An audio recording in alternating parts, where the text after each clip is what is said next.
Welcome to the Onstage Podcast. I'm your host, Chris Robert.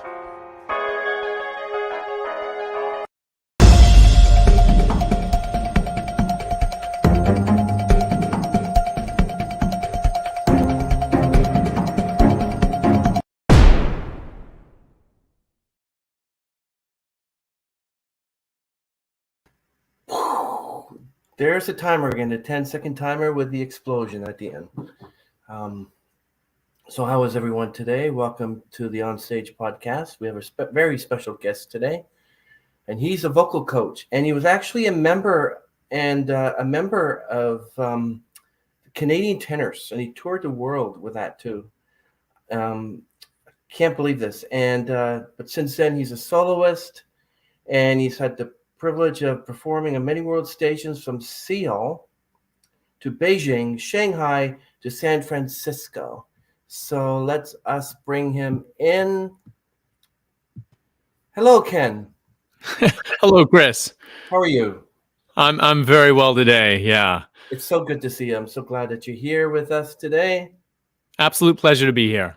You get to be the one that's going to be filled with questions opposed to being on your channel.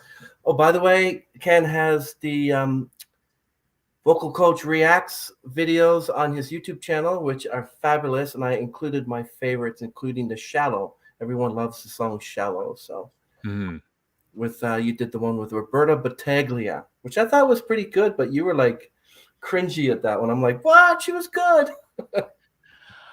Well, interestingly enough, you bring up some interesting points about the whole reaction game, and maybe we'll get into that a little bit later. I think the cringiness factor of a lot of those particular Star Search styled shows are only fashioned after how many times the video is manipulated after the fact, and not related to the actual talent of the particular individuals on display. And I think that's something that we can certainly dive into a little bit, but it's great fodder for trying to locate and look at some emerging talent that we haven't seen before, and looking at how they approach their technique vocally. That's something that is always fascinating to me. And then, of course, just marveling at their natural talent, these incredible diamonds in the rough, as it were. And some of them have grown up, like Roberta Battaglia, from the time they were, a year and a half watching these shows like America's Got Talent, and now they have the opportunity to strut their stuff, and it is quite amazing. I know, and when you're performing in front of the best, like Simon Cowell or whoever's current one, you have to do your best with that. Yeah. Before we continue, can you, those who don't know who you are, can you let them know who is Ken Lavigne? Okay, sure. I am a singer and a songwriter. I'm a vocal coach now, and I have performed as a soloist. I trained as a classically trained lyric tenor at the University of Victoria in Canada, and then went on to New York City. I studied in Wales as well with a very famous, though I'm not sure how familiar this name would be, Mr. Stuart Burrows of Covent Garden, and it's sung for many, many years. Beautiful, rolling, incredible lyric tenor.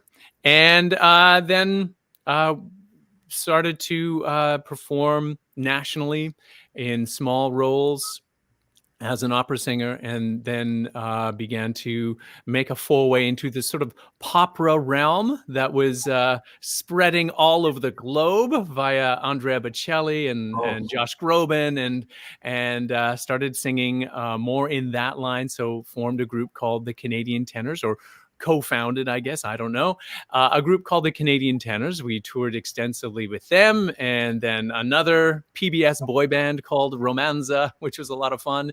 And again, a lot of these experiences led me to believe that I really wanted to do some solo work, and And so I started just touring extensively throughout North America, mainly, though having some opportunities in Asia to tour as well throughout China and South Korea, and as a soloist, showcasing shows like the Road to Carnegie Hall, which sort of details my ambition, very, very lofty ambition to sing in one of the most storied halls in North America, of course, New York City's Carnegie Hall. Which was an incredible triumph for me personally. I don't know. I don't know if it's an artistic triumph of any sort, but it certainly was a wonderful night for me, and was able to sort of check that bucket list item off the list. And now, since a lot of live performances have been curtailed in the past 24 months, I shifted focus to look at what I could offer other than just live performance. And a friend of mine said, well, why don't you, maybe now's the perfect time to hang out your shingle rather, as a vocal coach. And that began the journey into vocal coach reaction videos, which I had no idea people spent time on YouTube watching other people react to their favorite music.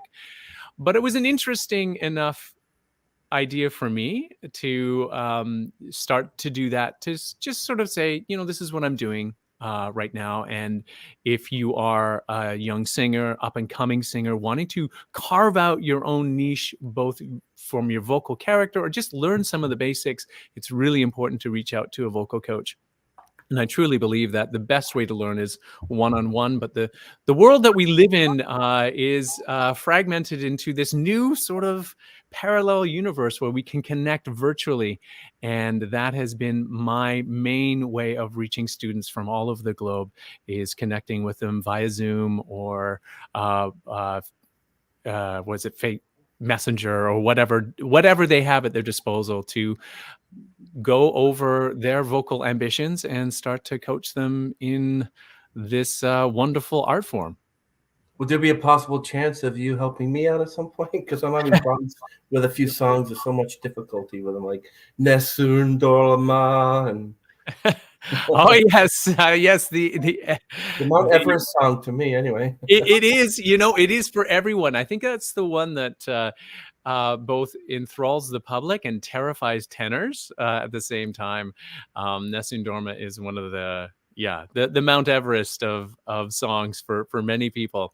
It's a beautiful song, of course, became an anthem. And in fact, a curious story about that is I had no ambition to become a classical singer.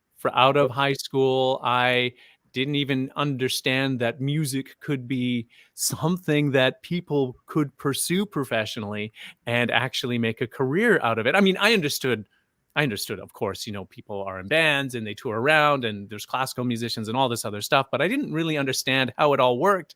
And I certainly couldn't envision myself, this punk kid from Vancouver Island, ever moving beyond, the garage band style singer that I was. And it was after the encouragement of my choir teacher at the high school said, hey, why don't you consider auditioning for music school at the University of Victoria? You have a very rare voice type, and it might be something that, you could enjoy. And I mean, let's face it, getting into music school would be a lot easier for you than actually getting in on your grades. I wasn't a particularly meticulous student at the time. I was more interested in other things, let's put it that way.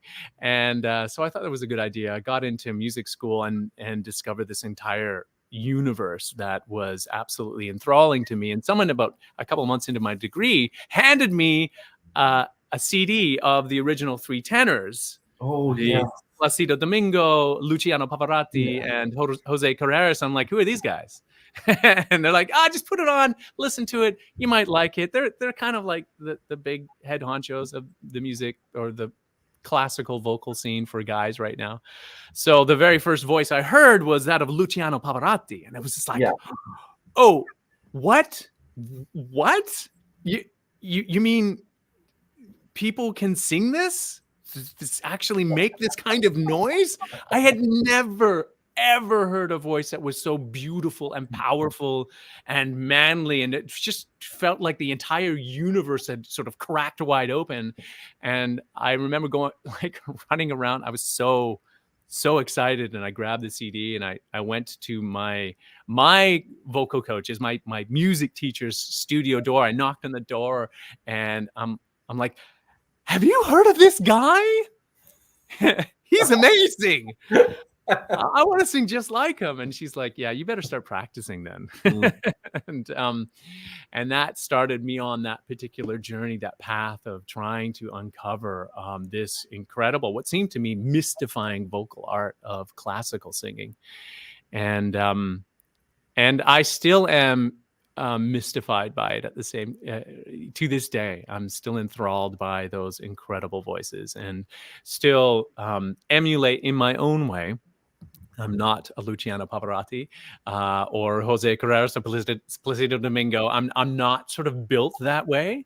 I'm my own singer now, and after years of trying to fit into that particular mold, I realized that it might not be the best fit for me. So, but at the same time, I'm always sort of trying to uncover those particular secrets as they work and pertain to my own voice. Yeah, I was watching your video with Christina Helen, the duet you did of the Calum Scott song, You Are the Reason. Yeah. It just blew me away with her voice, your voice mixed together. It was awesome. And then you did it also with a Christmas song with her, I think, A Holy Night, I believe. Mm-hmm. And you guys sound pretty good. Is there something going on there? Just kidding. Christina is an absolutely fabulous vocalist. Yeah, she is. She really has this incredible charisma in her voice, and it's very, very beautiful. She was, I think, well, you'd really have to have a conversation with her about her particular trajectory. She got into sort of the vocal jazz scene for her voice, and is, actually very, very multi-talented. And so is her husband, her partner, and they're quite a dynamic duo. He does a lot of the video and piano. He's just a piano genius, and accompanies her, and such fabulous musicians. So to answer that question, no, there's nothing going on there. Vocal chemistry, I think, is what you're talking about. Yeah, there's nothing wrong with that. I mean, like, we had a couple of guests named Bella from Vocal Nova Music, and it was Natasha and Gilad, and both of them are married, and his wife is like their manager, and she just had a child. So I mean, like, vocal connection. So it always happens like that. I'll reach out to Christina Helen, actually, see if she wants to be on the podcast. But you were mentioning, Ken, about the Canadian Tenors. I was looking them up, and I see Fraser Walters, Victor McAuliffe, Clifton Murray, but you're not in that group. No. Okay, so there's history here. In 2002, 2003. So this is a long time ago. I was almost 20 years now. I was just a young lad, and I was approached by a lady who had this vision that she wanted to create this Canadian triumvirate of tenors modeled after my idols, Domingo and Pavarotti and Carreras. And she thought I might be a really good fit for that particular thing. So she was the manager, and I said, okay, sure, let's see what we can create here. And we went along for a number of years, and it felt to me that we're speaking of vocal chemistry, the three of us fellas in the group had vocal chemistry. We weren't seeing eye to eye with that particular management style. So we had said that maybe, or I had said, I think it's time for me to move on. And since we left the group, there was several reboots of that particular brand. So we had sort of joked that at one point there could be a group called the ex-Canadian Tenors, and there would be like 25 of us in there. and so, I mean, with the best of intentions and a great deal of heart, we wanted to make this thing work. We weren't the ones really sort of best suited at that time to really see it through. The Victor Metcalf and Fraser and Victor Fraser and the other fella. Yeah. His name, They Christian Helen, they are absolutely Remigio Pereira, and I have a friend with last name Pereira, but I don't think they're actually related. And Joey Niceforo. Doesn't seem like you're that Niceforo. Well, they're all excellent vocalists, and they had carried on, and I think in about 2009 did a whole rebrand of the whole Canadian Tenors thing and became the Tenors, and they started working with some really high-powered producers and made some incredible strides, and they were really the ones to sort of elevate the brand from where we had left it, which was still in its infancy. Like we had a really good sort of touring thing going, but it was not the brand until they were able to really start to get under some management that was much more of that caliber, that next tier. And so, and they're fabulous vocalists themselves, like really worked very hard to craft a sound that was all their own. Yeah, they do sound pretty good. I remember back in the day, I want to get back to the singers. My mother used to like Marian Anderson, all the sopranos in the 30s and 40s. And she also liked Liza Minnelli. She actually has a pretty good voice too, but we're going way back, when I was like 1 or 2. But I was actually into the 3 tenors and the Canadian tenors, and anything that had tenors in it, I was into. Which doesn't include the Backstreet Boys, but I don't know if they're tenors or not. They're actually maybe 8 or 9ers. We'll joke. But yes, I love what you said there. I love how you mentioned that. But as I mentioned to others guests, I always say, so were you born with a microphone in your hand? Or did you want to go? When did you decide that you wanted to be a singer? Well, I had always been singing. To answer that question, I wasn't born with a microphone in my hand, certainly not. I'd always loved to sing, and my parents were not necessarily musical. They appreciated music, but they were very much a blue-collar family that believed in hard work. My mother was a nurse. My father was a construction worker. And so while music wasn't necessarily in the house from their perspective, because they were, always doing their thing, I was always singing. I loved to just make noises and sing songs. And so they were generous enough to recognize, well, maybe this kid has something that is worth investing some time in. So they were incredibly supportive of my early education. I learned how to play the piano. I don't play very well right now, but I did, and I tried out for amateur musicals when I was a kid, like 9 years old. I starred in an amateur theatrical production of Oliver, and I was hooked. I was just like, this is amazing. These people get what I'm about, and they're such weird, eclectic folks. I kind of feel like I can fit in here, and that was sort of my initial sort of falling in love with making music and singing, and was musical theater just at the amateur level. And then, of course, as you grow a little older and as you become a teenager, maybe musicals aren't so cool anymore. I was much more into basketball, into sports, and chasing girls or whatever. And I was doing back then. Certainly not my homework, that's for sure. Yeah, and then, but I'd always sort of kept one foot in that world, and always was earmarked, because I went to a very small Catholic high school on Vancouver Island, and they're like, you can sing, so you're in the choir, you're also the soloist, and you're also doing this. And I'm like, oh, okay, all right. And but I actually secretly quite enjoyed it, and I thought it was a a fun thing to do. Hmm. At any rate, my real passion, I think, came to fruition when I think it was when I went to university and had that lightning bolt, that thunderbolt. I don't know, what do you call it?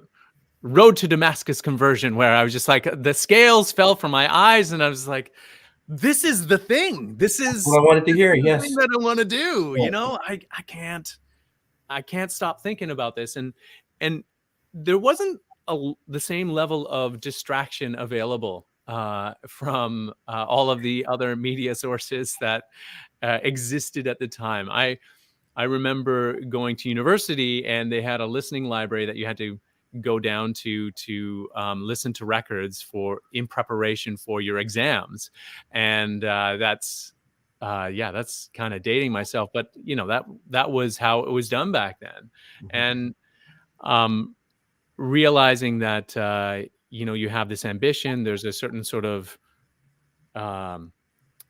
roadmap that you perceive that your teachers sort of lay out for you while you finish your degree, and then you go and you continue your studies, and you start doing competitions, and then if the sort of stars align and you put the effort in and the work in, then everything will start to open up for you. And for most people, that's not what happens. That particular roadmap was kind of a really outdated model even when I was going to school. And as new technology started to come online and be more widely utilized, doing the concert circuit, or rather doing the sort of the circuit of competitions, wasn't necessarily what was going to advance your career, because in that particular instance, you realize, I think, and what most people started to realize, and certainly I realized that, is that the halls to the gigs or the shows that you want to get are being gate kept from you. So it doesn't matter what level of talent you are, unless you can get past that particular hurdle.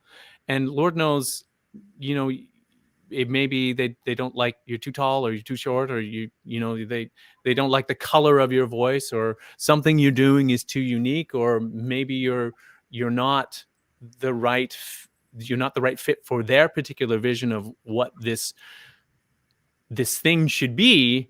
Then you're kind of left twisting in the wind. And I know that many musicians become disheartened, vocalists especially, because there seems to be an ever increasing supply of musicians graduating, and an ever dwindling number of opportunities for you to get out in front of an audience and perform. Back then, and realizing that that might not be my path, I started to sort of bootstrap things in opportunities like the Canadian Tenors, and we're like, well, let's just do it ourselves, and let's just call ourselves the Canadian Tenors, and let's just put on a show and see what happens. And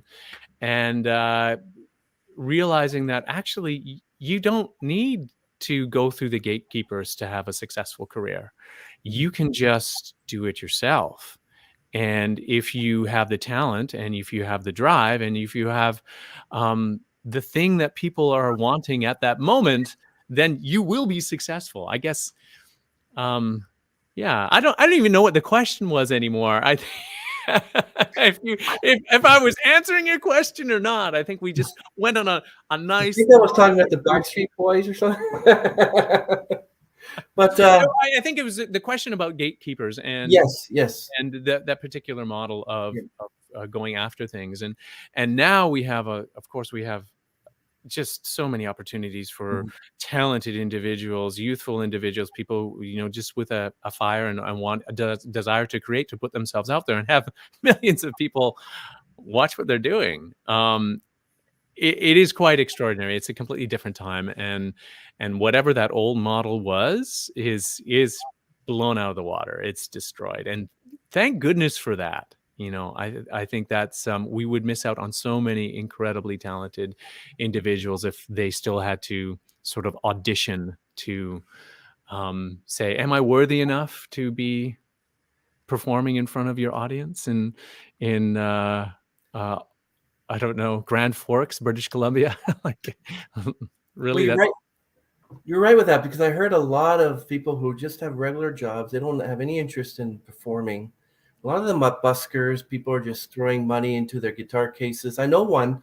Her name's Natasha. I forget her name, but over here, I don't know if you're familiar with those towns and cities in Toronto, but um, the bus transits now in the summer allow a busker or a guitarist or singer to just stand in the bus terminal and start playing.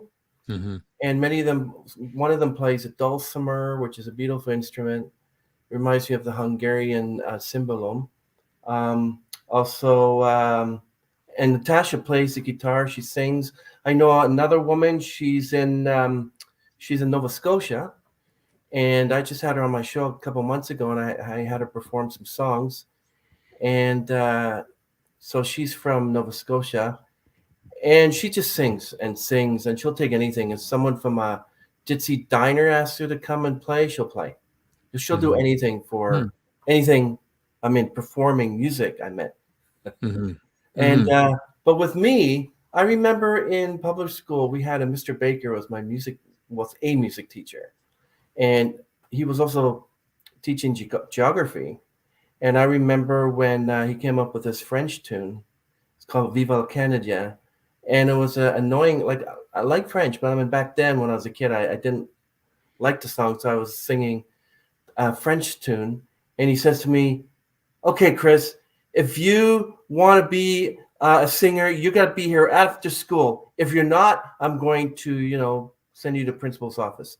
And I know with you, it's like, I want to be a singer, but when I was younger, I wanted to be a doctor in a spaceship. I wanted to be Dr. McCoy or Captain Kirk. I wanted to do this, I wanted to do that, but I never said I wanted to be a singer. But I was singing a lot when I was a kid. I was singing anywhere from Mary Poppins musical numbers to singing all the songs in my Sesame Street album. And then I was singing Jesus Christ Superstar. I was singing everything. And I never said to myself, I think I'm going to pursue that. It wasn't until 9 years ago, believe it or not, when I decided to pursue singing, and I got 5 years of vocal training. And then I sang at one of the venues down here in front of a lot of people. And then now there's an app called Smool, which I love singing on. I posted a lot on the YouTube channel. But I want to get, because of the pandemic, I'm not allowed to say, because of YouTube rules, that word with the C, that has 19 in it. But basically, even a lot of sopranos and tenors that I had on my show said that it caused them to stop making money because now they can't perform. So many of them had online concerts, and people would pray, like Josephine, what's her name? Anastasia Lee, Lucy Kay, you name it. A lot of them had decided just to, Nayeli Obligo, they just sing and have a concert online and people send donations. But you couldn't do that 20, 30 years ago. If the pandemic happened 30 years ago, you stopped singing. The only people you're allowed to sing for are people inside the quarantine area. So, yeah, and I love singing. And I don't know if you think of the, what do you call it? The mob, the singing mob that they usually have, the Hallelujah Chorus mob. Like they filmed the whole food court. And the flash mobs, yeah. Flash mob, that's it. Yeah, that would be cool to be able just to walk through a food court and go, hallelujah. And then everyone comes around and people say, hey. Well, I want to pick up on something that you had said earlier about just the joy of singing and how it gave you so much joy. And it didn't matter what it was. It was just that you were singing and expressing. And there's something intangible about it, but it made you feel good. And and then, circling back to that after many years and saying, I want to do this. This is something that means something to me. I can't necessarily describe it as like a brilliant career move, but it is something that fills my soul. And for me, that became so apparent that when things locked down, it wasn't just singers, it was musicians of all stripes. And of course, all of the tertiary, I guess, technicians, the people who actually make the shows come to life in live theater, that were also sidelined as well. And at first there was this sort of like, oh, okay, well, I guess I'm sort of off the hamster wheel for a while. What does this all mean? And then I started to feel this incredible oppression, or not oppression, depression, kind of creeping up on me. I'm like, what is that feeling? And it was really, it was really strange. And it came to me that I missed just the joy of making music and singing. Now, when I perform, I love to have my band around me, and there was an opportunity to do some of those very same virtual concerts that they presented themselves in. I think in the fall of 2020, and also in the spring of 21, and I actually had more fun just in the rehearsals because I had my band with me, and we were just making music, and it wasn't just me. The band was like, "This is awesome. This is I can't tell you how much I've missed this. Just making music at this level, it was so incredible." And it started the wheels turning for me about the deeply spiritual need that we have. And I don't know if it exists necessarily at the species level or what, to actually sing. Now, you don't have to be a great singer to get something from humming a tune from your favorite song, or singing along with the lyrics of a tune that you grew up with, or getting something from even just listening or dancing around to music that has a deeply nostalgic connection. You don't have to understand all of the intricacies of how to manipulate your vocal folds and, create the perfect embouchure to get that deep spiritual satisfaction. And I think, for me especially, that was what I missed so terribly. And what I see now in my coaching clients, in my students, is that sometimes they're so ragged by the time they get to our studio time that they haven't had time. I was like, well, I practiced a little, I didn't have much time. I'm like, dude, let's just sing. Let's just sing some what song's on your mind now? Let's just sing. And generally by the end of that, they're inspired again to buoy them through the next week and maybe spend a little bit more time, or whatever time they can carve out of their busy schedules. Because a lot of my clientele are fellas who are professionals of some sort, but never, or knew that they liked music, knew that they liked to sing, but maybe never actually took it seriously enough until, I guess, until they had the means or the time that they feel necessary. And for them, the time is right now to sort of dig into that. And it's wonderful for me to be able to have that opportunity to sort of say, okay, I'll hold your hand. Let's dive into this music and let's have that spiritual connection with the music, and see what comes out, see what tumbles out. And I'm gaining much more satisfaction now than I ever thought I ever imagined from this whole vocal coach thing. It is deeply satisfying on a whole other level. I would say, if you'd asked me 5 years ago, hey, do you want to do any coaching, or are you ever thinking of doing some like voice lessons? And I would say emphatically, no, that's not on my radar. Maybe 20 years from now, but 20 not. years. Yeah. And really, I think there was a genuinely, I felt a sense of fear at having to try and I don't know. Maybe it's just fear of the unknown. And oh, for heaven's sake, I'm just having to mute my telephone going off. Busy man. Yeah, I'm in that stage in my life where I've got 3 children. Oh, And wow. Nice. they're leaving very busy schedules right now. My eldest daughter is about to graduate this year, so she's in Wow. the semester, and my youngest, my son, is 12, and they just have such. I'm a taxi driver and a gopher when I'm not vocal coaching. That's funny. So yeah, that's kind of my life right now. It'll change. It's a very busy time. But you talk. Yeah, go ahead. Oh, and I think I was done. You're a taxi driver, and a gopher. Yes. You're mentioning something about like how you were singing with your band during the pandemic, whatever it was. I Want to Hold Your Hand. Was that filmed during that time? Yeah, that was one of them. I think well, you know what? I can't quite remember the timeline. It's a funny thing about time and how we sort of mark it. I think that was probably filmed during the beginning of the pandemic. Yeah.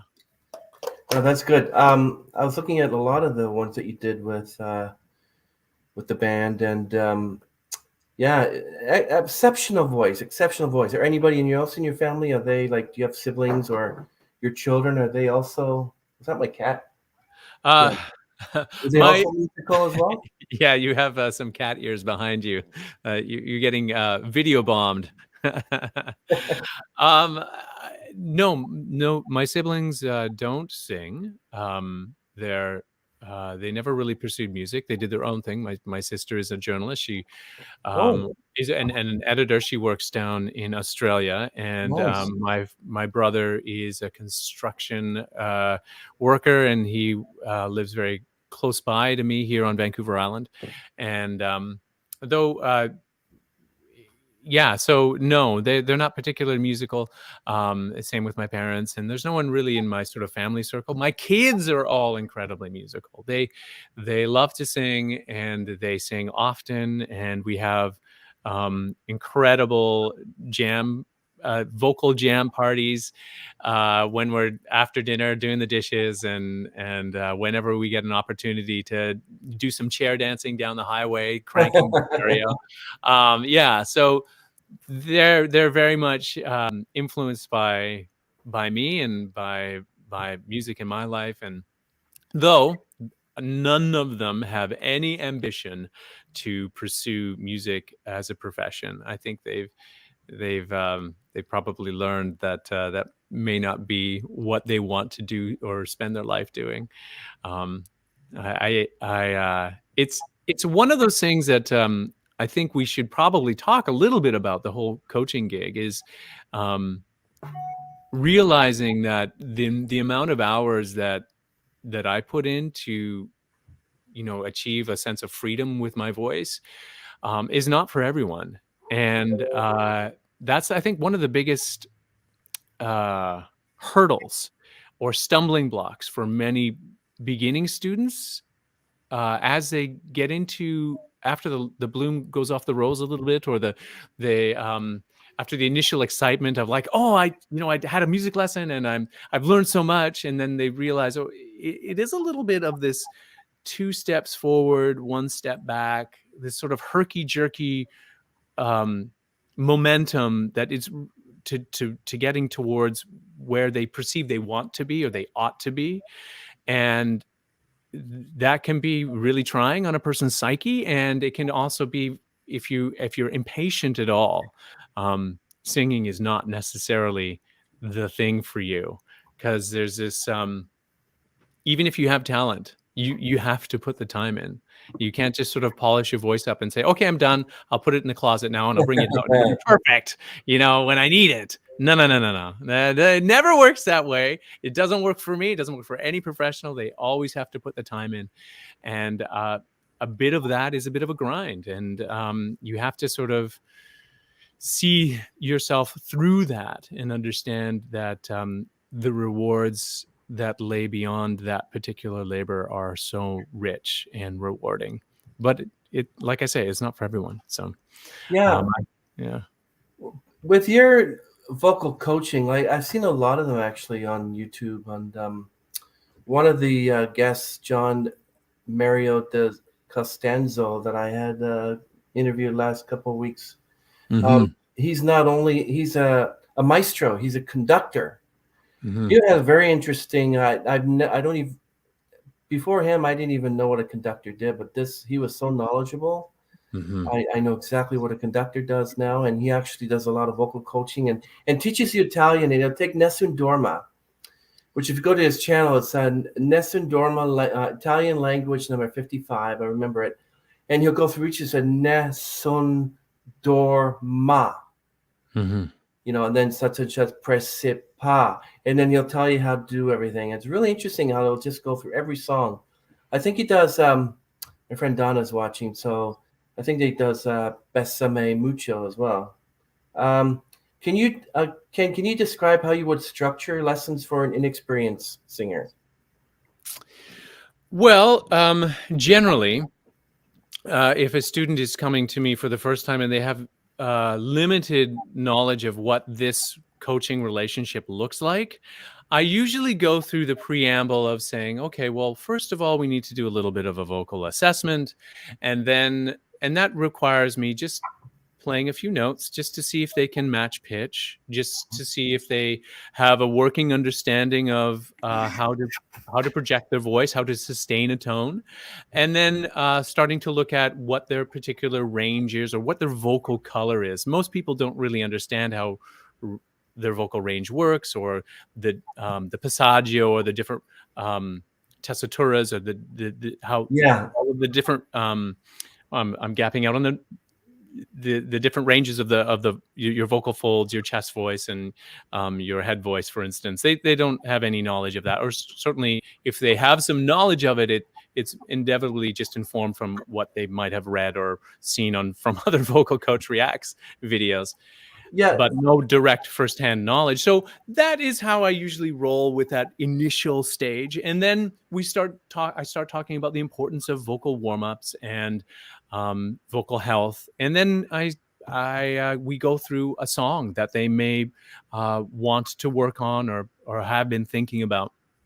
And I generally, the songs that a lot of beginning or novice singers will choose for themselves are way out beyond their capacity. And a lot of my job is saying, okay, well, that's a really wonderful song, and I'm sure there's parts of it that we can look at, but let's pare down our ambition, partially because you can be incredibly frustrated by your inability to match what you perceive is the right way to sing that particular song.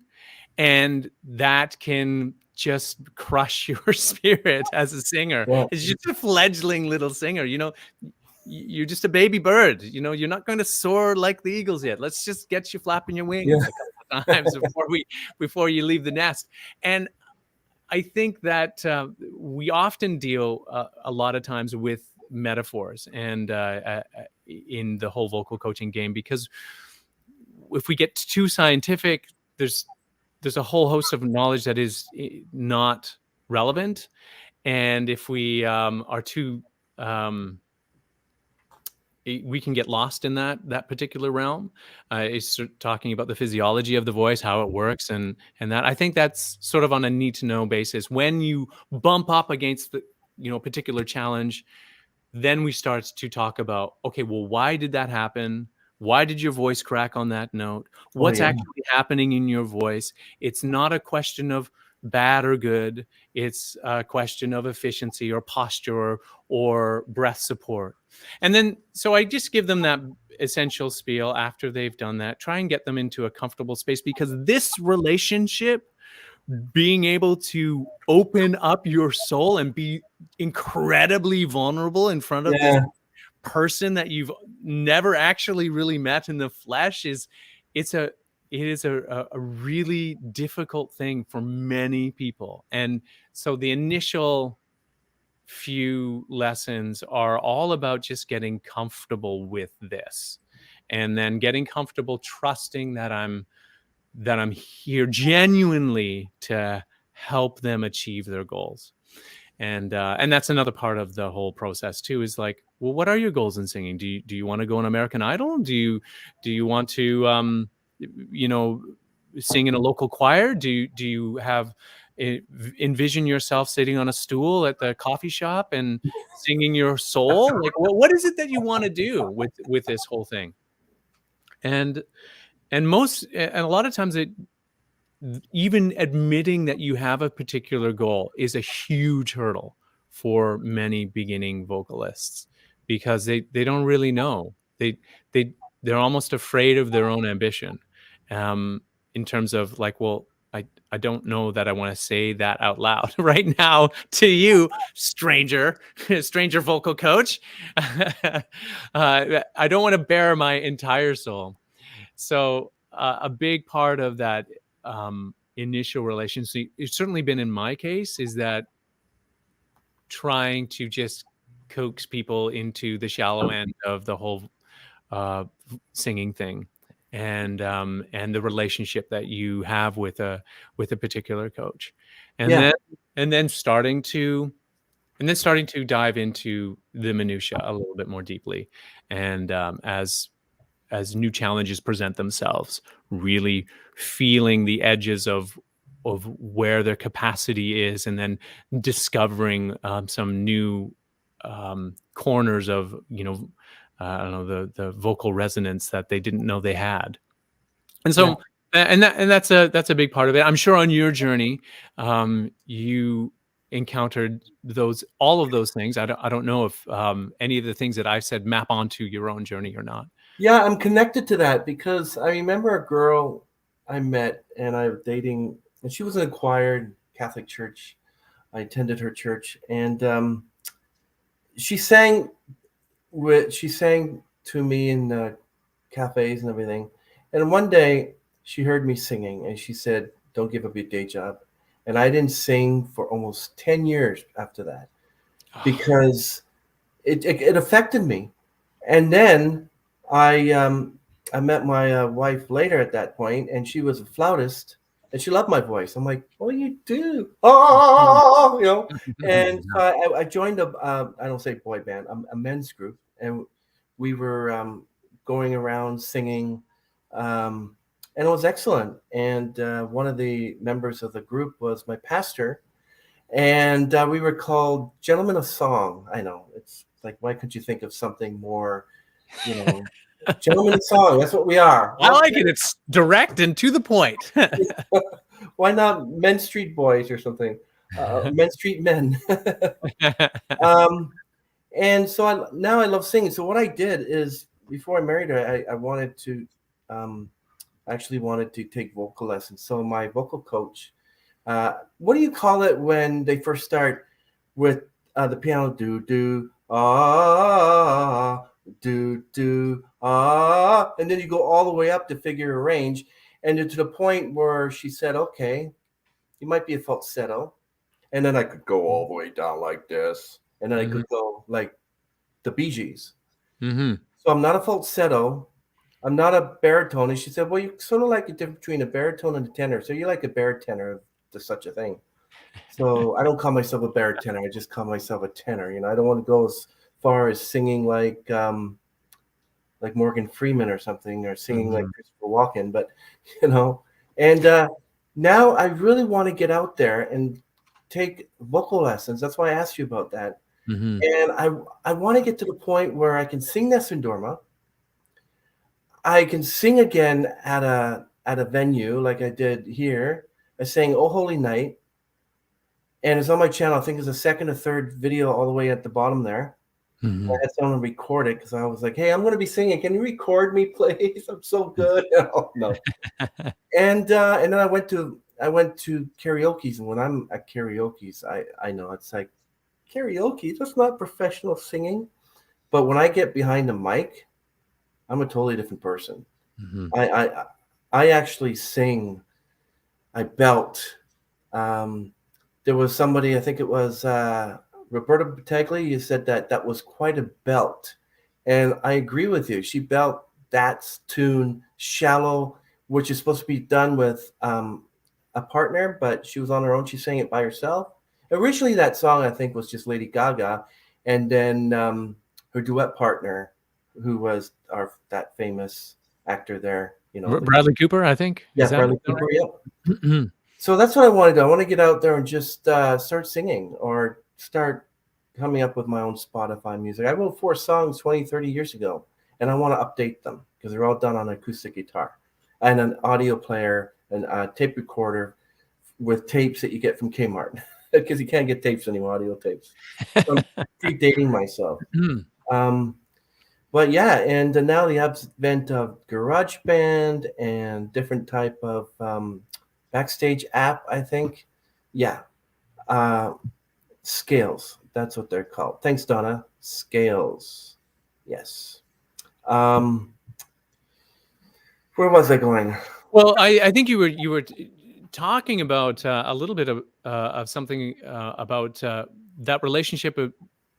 Well, a lot of that the relationship and trajectory of how someone comes to wanting to reconnect with their ambition of just getting out there and performing and creating music that is on their heart, right? Like, really, what you're describing to me, you don't necessarily really need lessons. You just need to do it, and the more you do it, the more you will learn.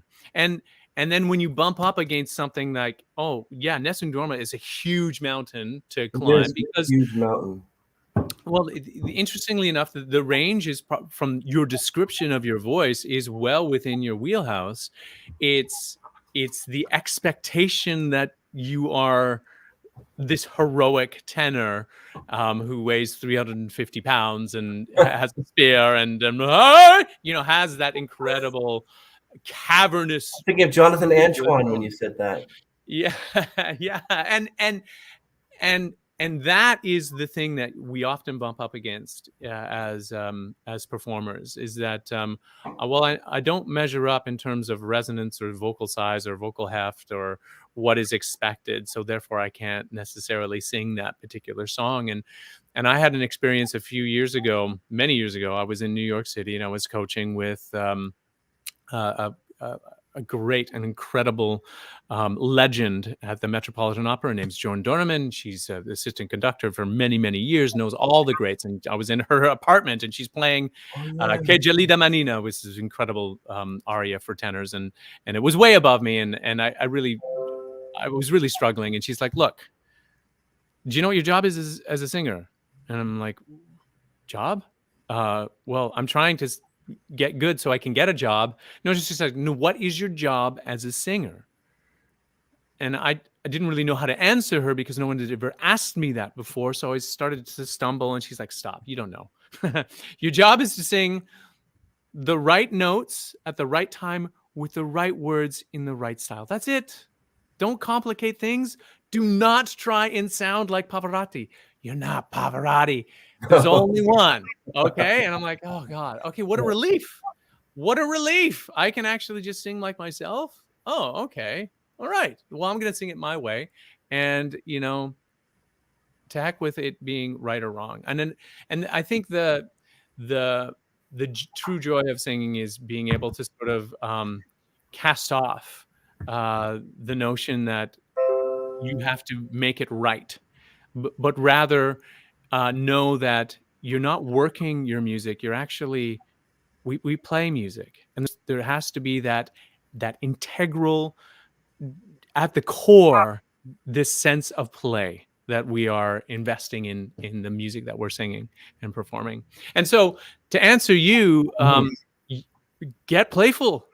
I would, if you were my client and we were coaching right now, which I know that we're not, but if I would say, look, play with the tools that you have and open up your GarageBand and just start singing karaoke with that and see what happens. Just see what happens. Start to invest a little bit of time and then a lot of time into some of that, the technological hurdles that are there. And suddenly you'll start to say, hey, wait a second, when I move my tongue in this particular position, this thing happens and I can hear it because it's happening in real time. Oh, what if I move my tongue in this position? Or what if I move my jaw in this position? Or what if I change my stature? What if I actually have an erect sternum here when my posture, and have that and project things out? Oh, whoa, hey, there's something different that is being recorded here. And you have that direct interface. We have to start trusting our own ears again. And then, of course, you're going to bump up to, as we all do, and I do this too, where I'm like, I think I've painted myself into a vocal corner here. I'm not sure if I'm doing it right or wrong. Then you go to a coach and say, hey, what do you think of this particular phrase? Oh, I'm like, oh, well, that's great, except that you're maybe closing things off and you need to open things out a little bit more. And they're like, oh, okay.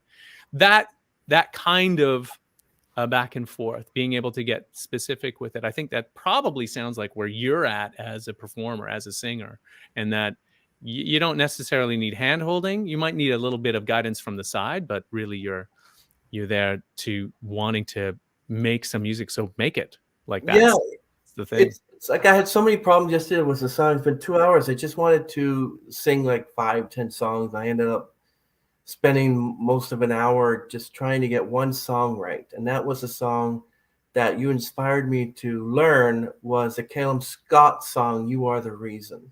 And there was a bit there in the chorus that I took me quite a while to get. And it would be inspiring just to be able to say, Nessun dorma, nessun dorma. But then it has a lot of these Italian songs have a lot of rolling R's. And I know people who can do rolling R's and I can't. And there's a guy on YouTube who teaches you how to do the rolling R. And I end up going, R, R, R, R, R, R, no, nessun dorma. I'm like, please, that's my Mount Everest song, you know? Well, I think those sort of specific things are exactly what a vocal coach can help you get through. Right. And understand that some of those particular skills take years to sort of invest time and energy to create the, I don't know, what do you create the feather bed for which they need to eventually nestle. So there's not always a quick hack to achieving that particular goal. You know, rolling your R's.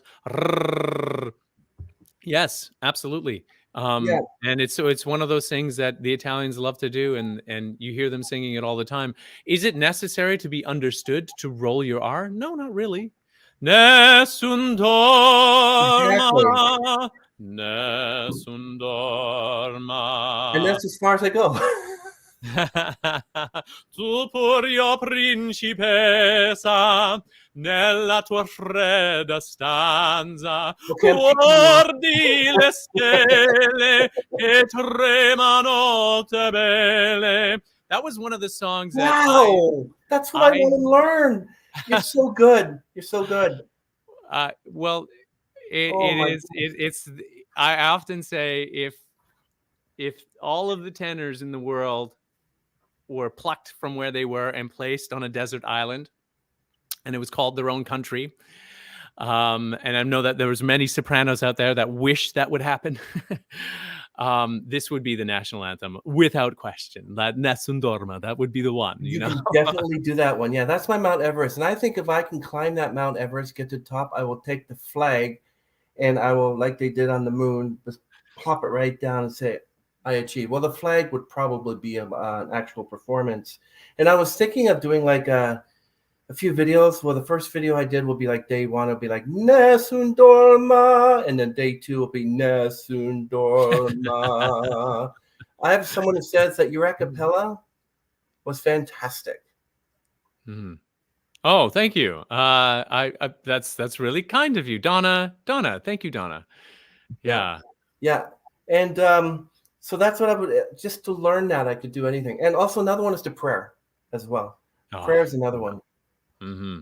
Well, that is tailor-made for a voice type, as you described, that barotenor, the nice low rolling baritonal resonance that Andrea Bocelli has in that low end, and then being able to access those higher notes the way he does in sort of a wonderful supported falsetto at the end, that you can just hold that final note until, I don't know, next week. That is where the baritone really kind of comes into their own. And then of course being able to, there's that pesky middle bit, which is all in Italian, but so having some facility with language. But again, that's what a coach does. They coach you through the Italian, they coach you through the linguistic barriers, point out things that you might not have been able to notice on your own, because there is that incredible there's this I don't know, there is a barrier between what we perceive we sound like and what we actually sound like. There's all of these incredible vibratory bones and that resonate, and there's sort of, I liken it to a little bit of self-canceling that happens, so that we don't actually get caught up trying to listen to ourselves as we are speaking. And one great metaphor for someone who never really experiences this, of course, we all experience it when we record our voice and say, on the answering machine, and realize, oh my God, that's what I sound like. That's yes. Yeah, exactly. Yeah. How we sound to people, and it's so necessary, and we thank goodness for that. So when I sing Nessun Dorma, people hear Nessun Dorma. That's not how I sound. I'm solid falsetto. You imagine Bee Gees, you're singing Nessun Dorma. Nessun Dorma. And I think that that sense of play that you just displayed right there, that needs to be front and center in everyone's practice. And that actually brings me to something that I was going to mention earlier, was as we were talking about practice, and practice for beginners or advanced and everyone in between, students especially, they don't know how to practice because no one's ever taught them to. And the interesting thing is, when I started coaching, I'd never talked or broached the subject of what practice actually looks like, because I was afraid if I told them what practice actually entailed, that they would run screaming for the hills, because there's a tremendous amount of repetition. But if you don't do it necessarily in a particular way, it can get incredibly mind-numbingly boring, and it leads to a pretty flimsy representation of what singing is, because you're like, well, it becomes rote, and you don't necessarily, you're not giving thoughtful intention. So one of my main goals is, and I hope to have this completed before the beginning of the summer, is a really short course for singers who want to learn the art of skillful practice, mindful practice. Will that work for me? Like, will I be able to get that working for myself? It's for everyone. It's absolutely for everyone. The tools are readily available. I think it's essentially probably what you're already doing, only with a few little tweaks.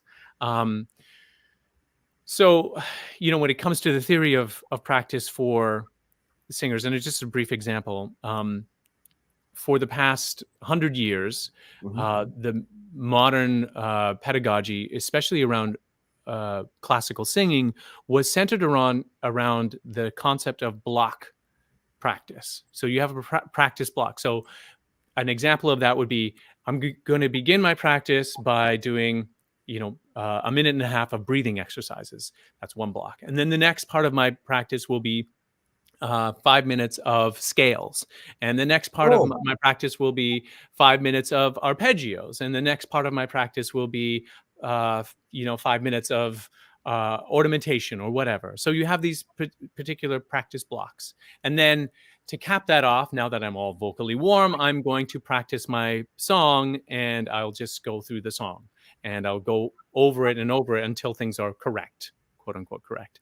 And that particular approach does yield results over time, though science around practice has evolved tremendously about the brain's elasticity, its need, and absolute need for rest, about interleaving practice with that sense of play. So not singing the same phrase in the same way correctly over and over and over again until you feel that it's right.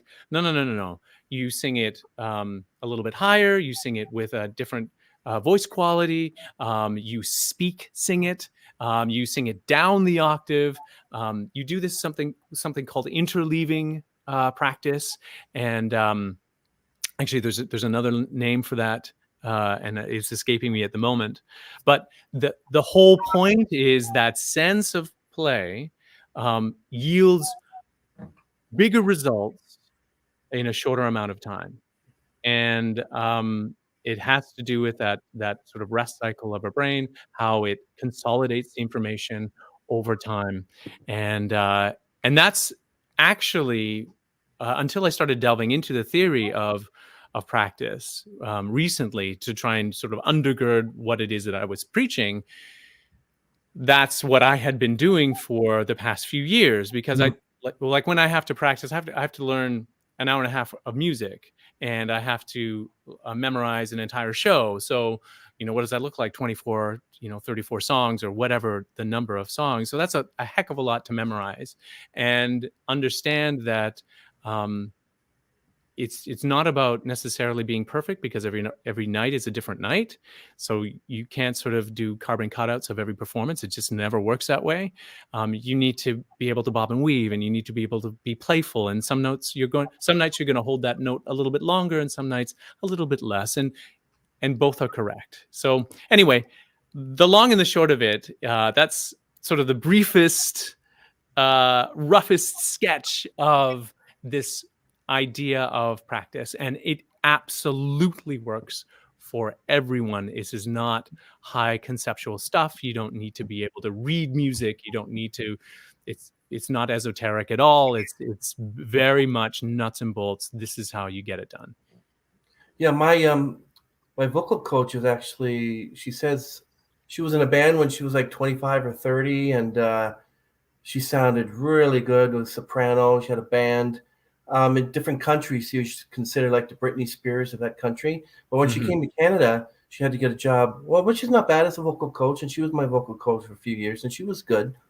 And I also studied under, I don't know if you might know Alexis Martinez. I don't think I was actually learning under him too. And he said he liked my voice. So I kept that up.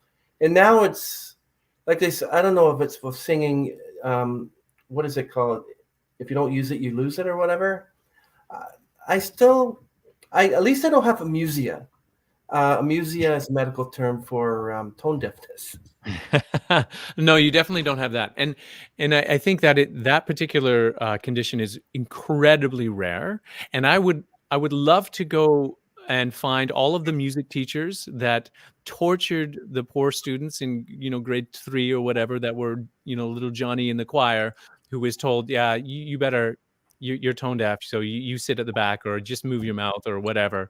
The untold damage, some throwaway comment. I've heard that so many times from clients that I've coached over the past few years, that have said, well, I had a pretty traumatic experience as a child. And I said, stop. Was it a situation where someone told you that you couldn't sing? And they're like, yeah, how do you know? I'm like, It seems to be the universal story here, and it's not a canard. It's not. They truly believe that situation happened, and it affected them just like it affected you, and you were an adult at that point. When someone told you that, Don't give up your day job. Yeah. oh, ouch! I'm bearing my soul here. Don't give up. Oh man, how cruel is that? Well, So, and I can't believe that I even stayed with her for another few years. But oh man. but she was good, and I actually encouraged her, but I wouldn't sing actually around her. But after that, I just started singing again. I learned a few Bocelli songs. Prayer is my favorite one. Per Amore is another one. Sorry, Per Amore. I want to ask you a question regarding the tone deafness. How would you motivate one of your students who had the tone deafness? Well, like I said, I think that particular condition as a neurological roadblock that is insurmountable is exceedingly rare. Now, I do have some clients that do struggle with pitch, and essentially the secret is you need to learn to stack your skills. Mm-hmm. So the first skill in learning a song is rhythm and words. So learning how to intone the rhythm and the words is like the bedrock skill. Don't worry about the melody. The melody will come. So having that in place, so your brain, because as we have uncovered more about the mysteries of the brain and how those neurons fire in that delicious synchronicity, that they're separated by hemispheres, and our language is often more developed than, say, perhaps our pitch center of our brain, and they're in separate hemispheres of the brain. So what we need to do is ensure that you're not overloading your internal CPU to sort of put like a computer spin on it, trying to juggle all of these different things at the same time. No. Get the thing so it's automatic. Get your words and rhythms automatic, and then we start to add the complexity of melodic line. And generally, it's a physiological impairment. So being not entirely sure how to coordinate the muscles of the phonation to actually create that tone.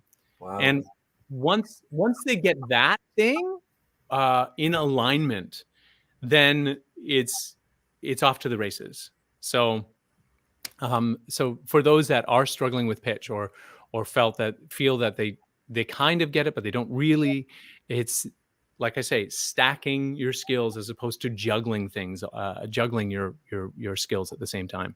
Yeah. It's more like sometimes it feels like you're juggling while riding a unicycle and spinning plates and reciting Shakespeare all at the same time. Like it can feel that complicated. Well, you think of someone who can't sing and teaching them to sing. I remember when I first entered that vocal studio, and it was called Studios. I know, it's like, can you think of a more original name? And apparently they said that this vocal coach of mine, whose name was Berta, she was so good that there was like an issue with this. I think she was a Polish girl, whatever, and when she sang, it was like, but in the end, she sang like an angel. And it mentions that after about maybe a few months, maybe about a year, she goes out, she sings opera, she goes and sings with venues, she has an album out. I'm like, can you really go from to a? In the end, I'm thinking, if that's true, then anybody with amusia or tone deafness can be taught to be in perfect harmony. And how would that actually, how like, someone comes to you and said, hi, I want to learn how to sing. Okay, then you go, show me what you can do. What's your first reaction? Well, I'm honest, mm-hmm. and I don't try and ever blow smoke up someone's wahoo about what they're up against or what mm-hmm. some of the challenges that they have. And I say generally that we need to match your goals with this honest appraisal, and then start making particular benchmarks of like achievement levels for the student. And then if that's not delusional, like if they're saying, well, I want to go and sing the lead solo in the local show, and the the auditions are next week, then Wow. You're dreaming. then I say, well, I think we need to sort of reorientate your thinking around this, and then if they're sort of like have a longer range goal in mind, and are thinking about what it is that they would like to achieve in the short, medium, and long term, that is reasonable and manageable for both me and for them, then absolutely I encourage them to look at some videos that are freely available online for vocal warm-ups, to have them familiarize themselves with some songs that are approachable for their voice type, and then we roll up our sleeves and start working. It doesn't always work. I'm going to tell you this, and I haven't worked with anyone with actual diagnosed amusia, because I think that is a very specific condition. Wow. But if they are people who are realistic, and people who have ambitions to achieve a certain level of competency, and absolutely, I will move everything, heaven and earth, whatever's within my power, to assist them in their goal and help them get on their way. Yeah. That's where I want to be. I actually want to go out there and start performing and be able to do Nessun Dorma, and be able to do Bessame Mucho, and all these other Italian songs, and the prayer. I can sing the prayer, but I just the R's, the R's, and in the end with Nessun Dorma, I want to be able to go Vincero, Vin, and then Cielo, and just sing that R, rolling R with a blow. And once I can do that, I've got the whole song down. I can do anything. It's just there's some songs that are difficult. And when I sing the songs that I can sing, like I know Bee Gees and REO Speedwagon, all those other ones, Elton John, because I'm comfortable with them. But anything difficult, like there were even some Barry Manilow songs that are difficult. There are some I know you're gonna hate me when I tell you this, but there's some Britney Spears songs which I enjoy singing, but I put like a male spin on it. And then there are songs that both a male and a female can sing, like you have Power of Love. Celine Dion would sing, I am your lady, you're my man. So I would sing, you're my lady, I am your man. So you can switch them up like that. I don't think I agree. Like if there's a melody that touches you and you want to you perform it, find a way to make it work for you. And Britney Spears, hey, we all have our guilty pleasures, all right? So let's just say that no judgment from me when it comes to that. So in terms of like sort of, not to diagnose anything, but just to sort of say what I would say to anyone who has those kinds of ambitions.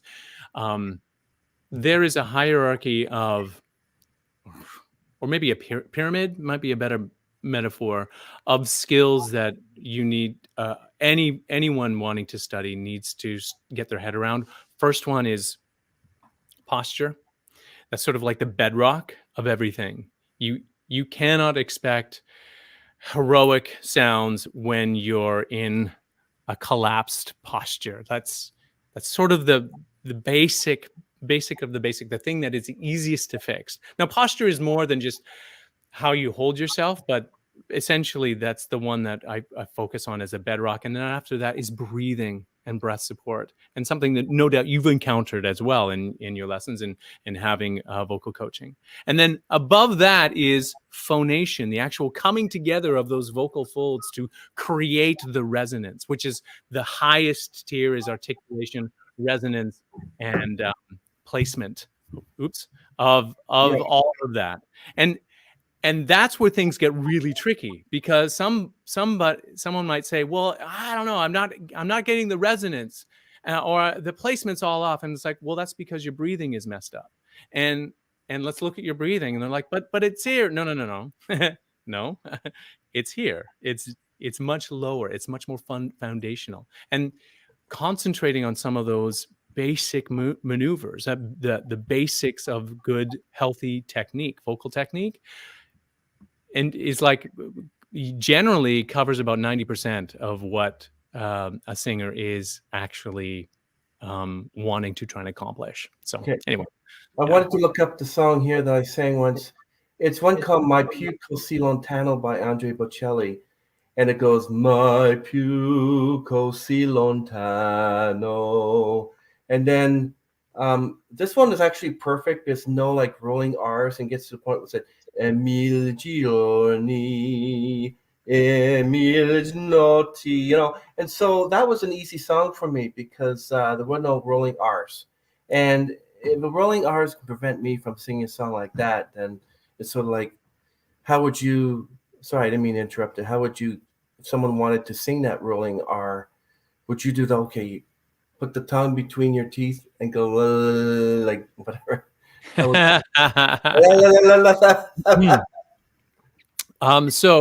rolling R's Yeah. are at the top level tier. So rolling R's would be placement, articulation, and resonance. Mm-hmm. I would say we get to that point when we get to that point.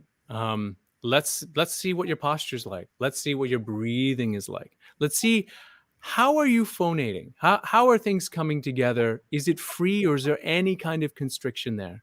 And then when those things are, this is foundational of that stacking of skills.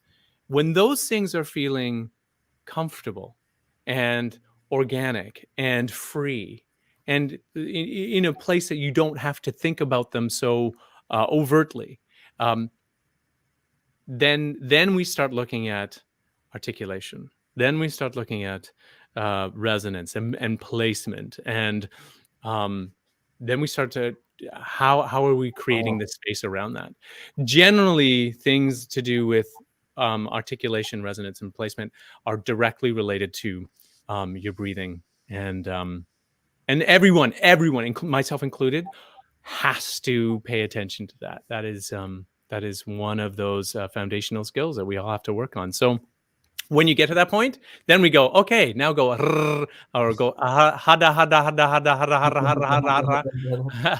hada hada hada hara hara hara. Yeah, you go hada hara hada hara hada hara, and then it starts to go through. But honestly, like those particular skills, or I'm not sure if skills are necessarily colors, because it's a vocal color. Oh wow! Are irrelevant to the purpose of singing. And I'll say this, and I'll say this again and again and again. When I listen to you, Chris, I don't want to hear your technique. I don't want to hear your voice. I want to hear you. I want to hear what's in your soul. And getting to that point is actually removing the barriers of technique. That technique, I don't care if you have pearl like tones. I want to hear you, and that particular magic that makes you a unique being in this incredible ocean of humanity. So wow, that is the ultimate goal. That's why we're doing what we're doing. And well, that's excellent. So yeah. what do you know different languages? Do you know how to sing in different languages? Is it Italian? Like, do you know Italian? How to sing German, French? Yeah, I studied the the basic international phonetic alphabet, and then how it Okay. pertains to German. I studied some German. I'm not fluent at all. I studied some Italian, and I know enough to get me into trouble. That's about it. And the rules of pronunciation are much clearer in the Romantic languages than they are in English. So being able to once you sort of learn Italian, then it's sort of a lot of the other languages sort of fall into place. I mean, there's certain rules that are unique to German, certain rules that are unique to French per se, but or Spanish. But generally the Romantic languages are bonded in sort of the purity of that particular tone. English is just all over the map. It's a total mess of incredible diverse idioms and styles and character. English is just it's a whole other planet. Yeah, the first German song I ever learned was back in the 80s. You familiar with 80s music? Peter Schilling did a Major Tom, a really nice 80s tune, and he did a German version of that. And I spent 10, 20 years learning that. So now when I sing, I just flow. And there was this German woman who actually started singing that song, and she asked me to join her on it. So I sang the whole song without any problem. And she laughed. I'm like, well, you're German. How come you don't know this? I'm not even German, but I sang there's no problem. But Mhm. it's not just that, and Still a Nacht, which is Silent Night in German. They're the two German songs that I know. But just excellent. It's great, great answer. Do you mind we touch on the whole? I know this is off topic, but I really appreciate all your knowledge and helping me out, and I hope that that works. But the reaction video thing, what's that? What happened there? How did that come about?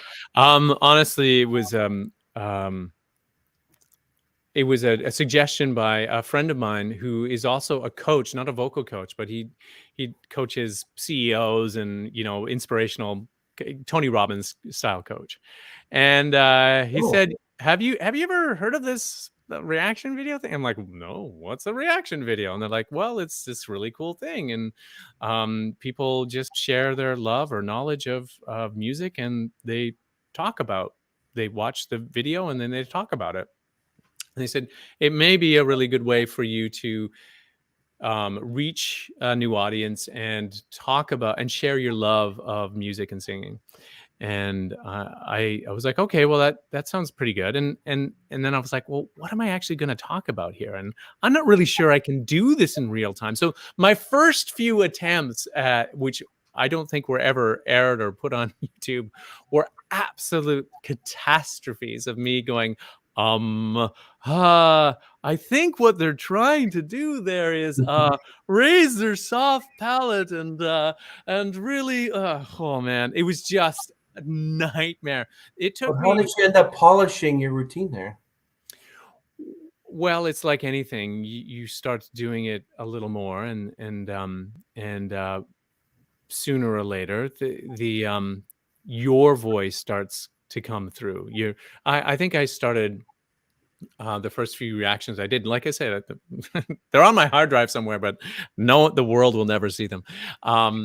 Were essentially attempts at trying to emulate some of the other reactors that I'd seen in this particular space. So there's lots of vocal coaches Yeah, Mark reacting. David Patrick is one of them.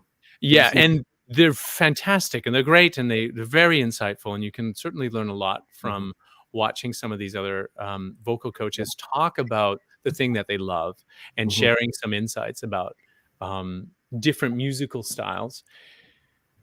It took me a while, and I would say probably an investment of about 40 hours or 50 hours of trial and error to finally figure out, yeah, I think in this I'm comfortable. And part of that is being able to speak to this little square here and get comfortable making mistakes and being authentic and not trying to polish things, because as a soloist, you're always trying to polish things to bring such a shine and veneer on things that we do miss out on a little bit of your character, of who you are.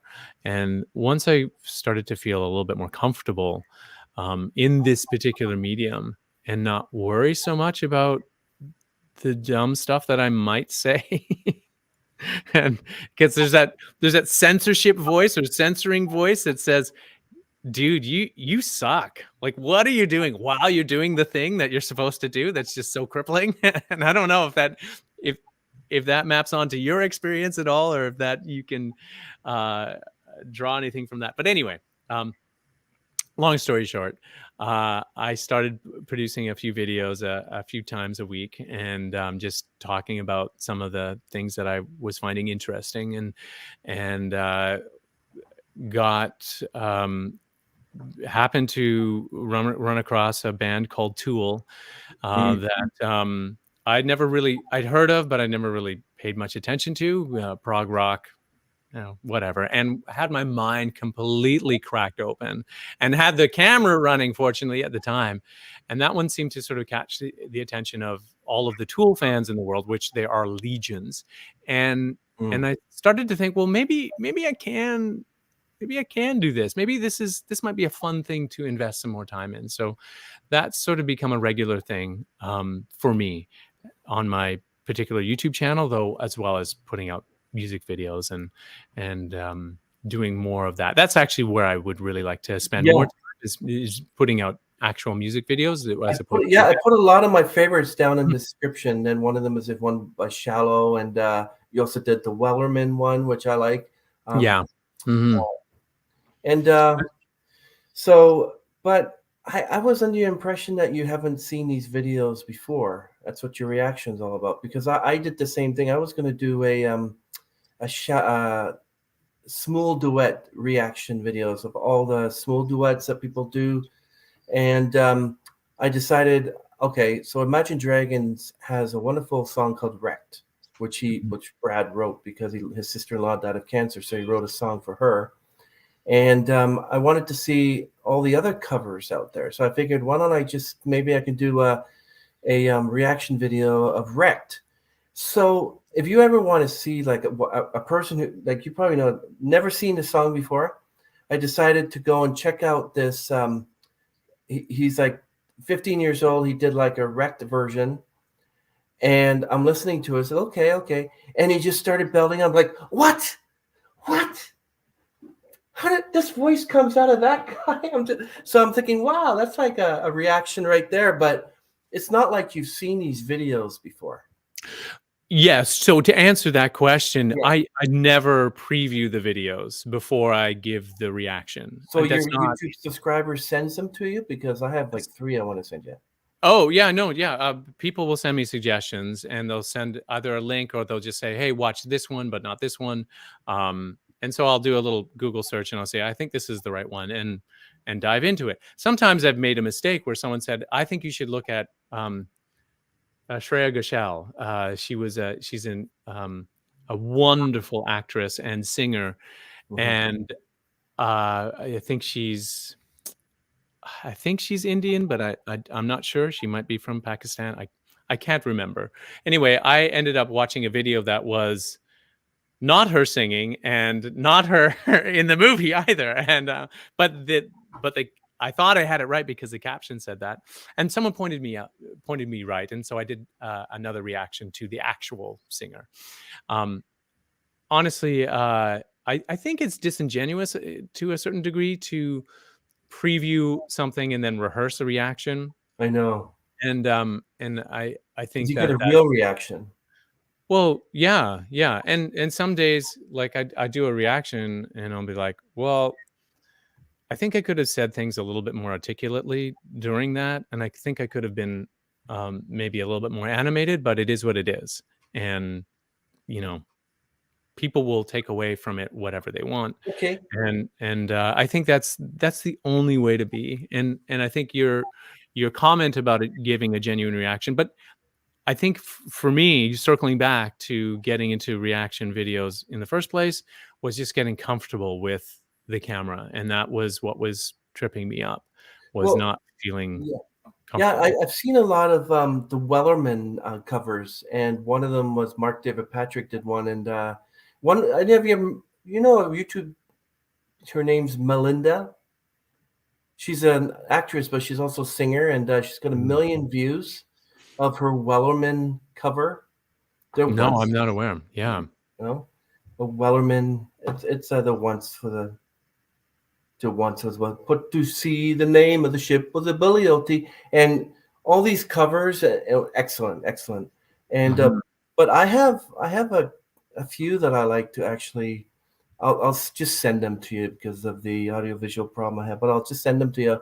One of them is when I was at a karaoke, I filmed this woman who was actually singing in Highway to Hell, AC/DC, and she sounded like the the real. I don't know who the singer of AC/DC was during that time, but she sounded like him.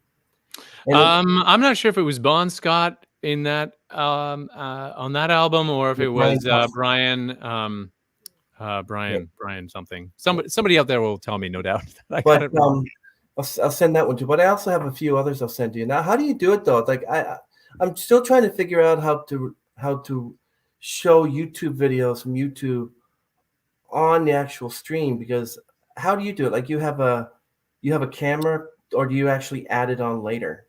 You actually add it on later? Yeah. That took me no, it took me a number of hours to actually cue that up and figure that out on my particular setup.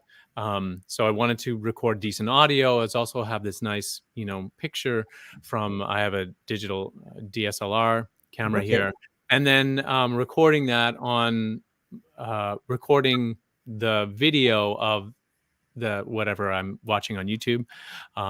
That took me a little bit of time to sort of figure out how to get all of that rooted within the back end of my Mac computer here.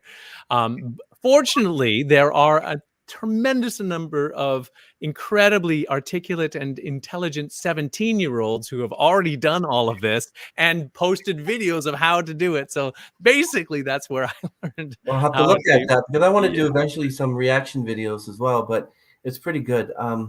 Okay, so we're going to do some question and answers here. Okay, yeah, I unfortunately I do have to wrap it up pretty quick here, so let's do some rapid fire. So Donna says, have you coached anyone, particularly a soprano, for the Ode to Joy, Beethoven's Ninth?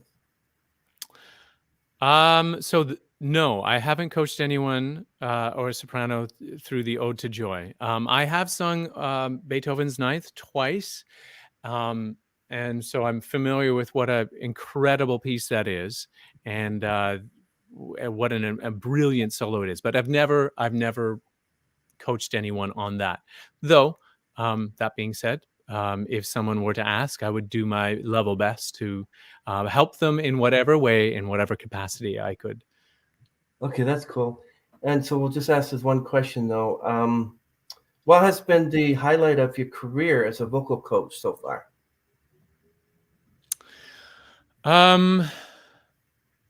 My highlight of my career as a vocal coach. That's a really good question.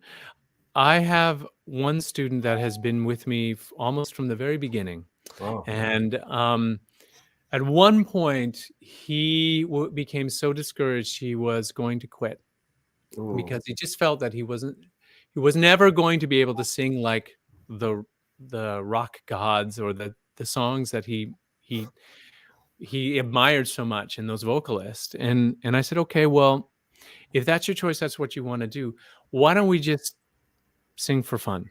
Let's just throw the technique away and let's just have some fun with this. And if this is our last month coaching, and eventually he got back to a place of soulful enjoyment and has rounded that corner and has blossomed into an incredibly just an incredibly robust vocalist that and is now able to take on these really complicated songs and really complicated works, but he had put in the energy and effort, and I'm so proud of him and for his progress that I think that was probably my crowning achievement. I don't have a stable of vocalists that go on America's Got Talent or anything like that. That's not really my modus operandi. Should one happen to, then that would be great. But no, not at that moment. And that wouldn't be any more meaningful to me than a singer overcoming their demons to embrace what they truly are and continue on and blossom out into a fabulous singer.